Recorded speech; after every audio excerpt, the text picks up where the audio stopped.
नमस्कार दोस्तों। मेरा नाम रमन रघुवंशी। हिमाचल प्रदेश में पैदा हुआ एक दुबला पतला सा लड़का जिसे बचपन में ही प्लास्टिक का कीड़ा काट चुका था। प्लास्टिक का कीड़ा जो ना सड़ता है ना गलता है, बस काटे जाता है। इस कीड़े को फिल्म इंडस्ट्री का कीड़ा भी कहा जाता है। खैर, कीटनाशक की तलाश में घूमते भटकते मैं शिमला पहुंचा और वहां पर रंगमंच यानी थिएटर की कुछ एक आंशिक बारीकियां सीखने के बाद मैंने सोलन हिमाचल प्रदेश में बच्चों को रियलिटी शोज के लिए प्रिपेयर करना शुरू किया। ये बात जी टीवी इंडिया बेस्ट ड्रामेबाज सीजन 4 की है। मेरे कुल 6 स्टूडेंट्स में से 4 मुंबई पहुंचे और इन 4 में से एक नन्हे कलाकार ने टॉप 6 तक बेहतरीन परफॉर्म किया। उसके साथ मुंबई जाना हुआ और फिर हुआ कुछ यूं कि ना तो मुंबई ने मुझे छोड़ा और ना ही मैं मुंबई को छोड़ना चाह रहा था। खैर, 30 सितंबर को मेरे स्टूडेंट उस पहाड़ी बाबू ने अपनी पारी पूरी की और वो लौट आया हिमालय की हसीन वादियों में। और 26 अक्टूबर को मैंने भी एक लंबी छुट्टी प्लान की। अपने गिने चुने बचे खुचे दोस्तों को फोन किया। बोरीवली से पश्चिम एक्सप्रेस में गरीबों वाला 3rd AC का टिकट लिया और निकल पड़ा हिमालय की ओर। और 27 अक्टूबर की शाम को पूरे 5 बजे मैं चंडीगढ़ के पास कालका स्टेशन पर था और फिर वहां से अपने दोस्तों के साथ चलती फिरती पार्टी करते हुए मैं सोलन पहुंचा। शिमला से 48 किलोमीटर पहले बसा सोलन, जिसने मुझे मेरे अतीत में जाने पर विवश कर दिया था। खैर, जैसे कैसे रात बीती और सुबह 7 बजे हम निकल पड़े अपने लक्ष्य की ओर। और हमारा लक्ष्य था चूड़धार। सोनू, रजत, रॉकी और मैं, हम चारों को पहुंचना था समुद्र तल से 11,965 फीट की ऊंचाई पर स्थित चूड़धार, जो कि अधिकतर बर्फ से ढका रहने वाला महादेव का एक धार्मिक स्थल था। सोलन से नौराधार पहुंचने के बाद हमें सेंचुरी एरिया में 6 किलोमीटर की चढ़ाई चढ़नी थी, वो भी पैदल। पर नौराधार से 23 किलोमीटर पहले ही हमारी कार हमें धोखा दे गई, बिल्कुल वैसे जैसे रॉकी को धोखा दिया था उसकी गर्लफ्रेंड ने। खैर, रजत ने भी रॉकी की ही तरह कार के टायर पर लात मारने में देर नहीं की और हम सवार हो गए एक लोकल बस में। और लोकल बस मीनू कोच, जिसने हमें नौराधार तो पहुंचाया, पर शाम के 4 बजे। अब हम बस इस दुविधा में थे कि चढ़ाई अभी चढ़ी जाए या फिर सुबह चढ़ी जाए। तभी हमारी जवानी आंदोलित हो उठी और हमें उसने हिम्मत दी और हम निकल पड़े चूड़धार की ओर। क्योंकि हम सब पहाड़ी लड़के थे तो हमें बहुत ज्यादा दिक्कत नहीं हो रही थी चढ़ाई चढ़ने में, नहीं तो शाम के 4 बजे उस ट्रैक पर चढ़ने की गुस्ताखी शायद कम ही लोग कर पाते हैं।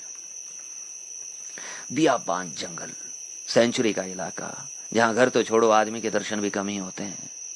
धीरे धीरे हमारी रफ्तार और ऊर्जा कम होने लगी, पर मेरे मुंबई वाले किस्से, उस सुनसान में चट्टानों से लौट कर आती मेरी आवाज शायद थकान का एहसास ही नहीं होने दे रही थी किसी को।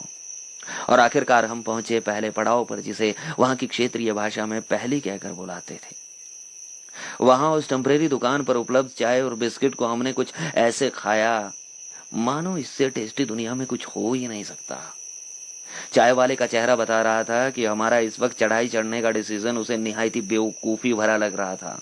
मुंह बनाते हुए उसने हमें 2 किस्से सुनाए, पर कुछ ऐसे मानो हम उससे उधार में किस्से सुन रहे हों। ऐसा लग रहा था मानो वो हमें वर्ल्ड ट्रेड सेंटर पर हमले की ब्रेकिंग न्यूज सुना रहा हो।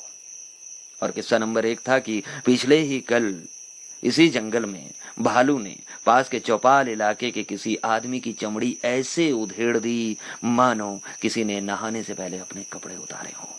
और किस्सा नंबर 2 था कि 2 दिन पहले इसी रास्ते पर एक लड़की गायब हो गई थी। खैर, इससे पहले हमारी हिम्मत रेंगने लगे, सोनू बाहर जाकर 4 लाठियां उठा लाया। सोनू के हाथ में ये 4 लाठियां हमें इस वक्त AK-47 जैसी लग रही थी। हम वहां से आगे बढ़े, पर अब हम सबका ध्यान बातों से ज्यादा रास्ते पर था। कुछ दूरी तय करने के बाद मेरे तीनों नमूने दोस्त थक कर बैठ गए, पर मैं चलता रहा क्योंकि मैं चौथे किसी के साथ था। एक्चुअली मैं ईयरफोन्स लगाकर ओशो के प्रवचन सुन रहा था, जिसमें ओशो ने जापान के बौद्ध भिक्षुओं को लेकर अभय के बारे में बात की थी। इस प्रवचन ने शायद मुझे कुछ ज्यादा ही निडर बना दिया था। आगे 3 रास्ते थे। अपने भौगोलिक ज्ञान से भरी पड़ी बुद्धि पर भरोसा करके मैंने एक रास्ता चुना और आगे बढ़ गया। ईयरफोन्स निकाले तो कहीं पास में ही मेरे दोस्तों की आवाज मुझे सुनाई दी, तो निश्चिंत होकर मैं आगे बढ़ता रहा। और कुछ ही दूरी के बाद अब उन तीनों की आवाज वादियों में कहीं विलीन होने लगी थी। इस तरह अकेले आगे बढ़कर शायद मैं बेवकूफी कर चुका था, यह एहसास अब मुझे होने लगा था।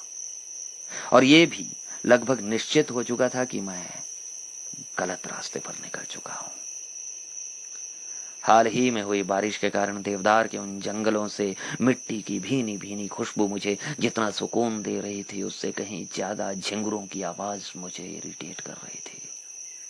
बहुत मंथन करने के बाद मैं इस नतीजे पर पहुंचा कि पीछे हटना तो अब ठीक नहीं होगा। गुप्त अंधेरे में भी शायद आने वाले चांद का असर था कि चूड़धार की चोटी वो ऊपर साफ नजर आ रही थी, या ओशो के अभय वाले प्रवचन और मेरी दुष्ट भौगोलिक बुद्धि का असर था कि मैं सोच रहा था कि यहां तो मैं नाक की सीध लगाकर भी पहुंच सकता हूं। विपत्ति के इस दौर में मेरे अंदर का पुरुष शायद जाग चुका था, पर कुछ ही देर के बाद कुछ ऐसा हुआ कि वो पुरुष छोटे बच्चे के रूप में परिणित हो गया। कुछ ऐसा हुआ कि मेरे अंदर से फूटता हुआ हौसला मेरे अंदर वापस घुस गया। कुछ ऐसा कि मेरे मुंह से मां शब्द निकल पड़ा, एक असहाय बच्चे की तरह, क्योंकि बिल्कुल कहीं मेरे आसपास से ही बाघ के गुर्राने की आवाज उठी और उस गुर्राहट से पूरे पहाड़ गूंजने लगे। मेरे बाल बिना जेल के ही खड़े हो चुके थे, क्योंकि ये कोई चिड़ियाघर का बाघ नहीं था, ये जंगली बाघ था। मैंने अपनी रफ्तार बढ़ाने की बात सोची, पर मेरे पांव में मानो किसी ने लोहा बांध दिया हो। जंगल में जिस किसी का बाघ से सामना हुआ हो वो समझ सकता है कि बाघ के आसपास कैसी ऊर्जा प्रवाहित होती है। अपनी गलती होते हुए भी मैं मन ही मन अपने दोस्तों को ये हिंदी और पंजाबी में उच्च दर्जे की गालियां दे रहा था। तभी मुझे महसूस हुआ कि मेरे पीछे कोई है, पर पलट कर देखने की हिम्मत नहीं हुई। और यह वास्तविक जीवन था, कोई बॉलीवुड की हॉरर फिल्म नहीं जहां भूत की आहट पाकर लोग उसे फॉलो करने लगते हैं। कभी किसी के आगे चलने का तो कभी पीछे चलने का आभास होने लगा।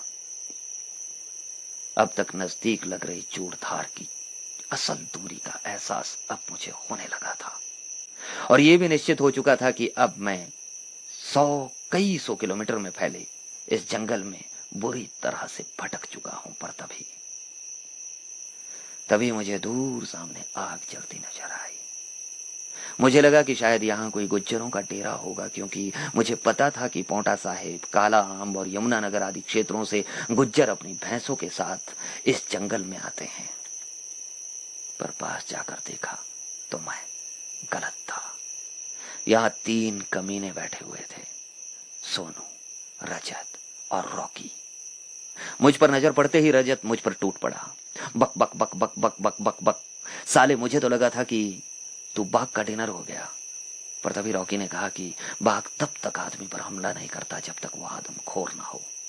यहाँ सोनू सामने बैठा मुस्कुरा रहा था कि रोशनी में उसका मुस्कुराता चेहरा किसी डेविल की तरह लग रहा था। सोनू ने अपनी मुस्कान समेटते हुए कहा कि साले, हम पिछले 2 घंटों से तुझे ढूंढ रहे हैं। अब तक तो हम चूड़धार पहुंच जाते। चल, अब तू सबसे पीछे चलेगा। पूरे ट्रिप की मम्मी दीदी करती तूने। अंधेरी रात, बियाबान जंगल, कतार में सबसे पीछे, और फिर कुछ देर पहले घटी घटना। डर तो लग रहा था भाई, पर तभी रॉकी ने कहा कि अरे इसे आगे ही चलने दो, कम से कम हमारी नजर में तो रहेगा। अब तक चांद उभर कर आ चुका था और पहाड़ी पर ऐसे दिख रहा था मानो वहां से बैठकर हमें ही देख रहा हो। ऐसे माहौल में लव स्टोरीज बहुत मददगार होती है, तो मैं अपने दोस्तों को अपनी 7th क्लास की लव स्टोरी सुनाने लगा। और पता भी नहीं चला कि हम कब चोटी पर पहुंच गए। अब चांद वहां नहीं था, वो अब हमें दूसरी चोटी पर नजर आ रहा था। मैंने लंबी सांस लेकर अपने पीछे आ रहे अपने दोस्तों से कहा कि देखो रे, यहां से आपको सोलन, शिमला, चंडीगढ़, अंबाला सब नजर आएगा। धौलाधार के पहाड़ों से लेकर केदारनाथ, बद्रीनाथ तक की पहाड़ी वादियां, पूरा हिमालय एक साथ। कोई जवाब न मिलने की स्थिति में मैंने पीछे मुड़कर देखा तो वो तीनों नहीं थे। मुझे लगा कि शायद मेरे साथ मजाक कर रहे हो, पर तभी मुझे पास ही कहीं से भालू की आवाज सुनाई देने लगी। हे भगवान, मतलब मेरे दोस्त। मेरे पास दो रास्ते थे, चोटी के इस और भयानक पसरा हुआ जंगल जहां जाकर मैं अपने दोस्तों को ढूंढता, और दूसरी और कुछ ही दूरी पर मंदिर जिसकी रोशनी को मैं देख पा रहा था। उस संकरे रास्ते में मेरे दोस्त मुझसे आगे निकल जाए ये संभव नहीं था, और भालू की आवाजों के बावजूद भी वो छुप कर मुझसे मजाक करें, इतनी उनमें हिम्मत नहीं थी।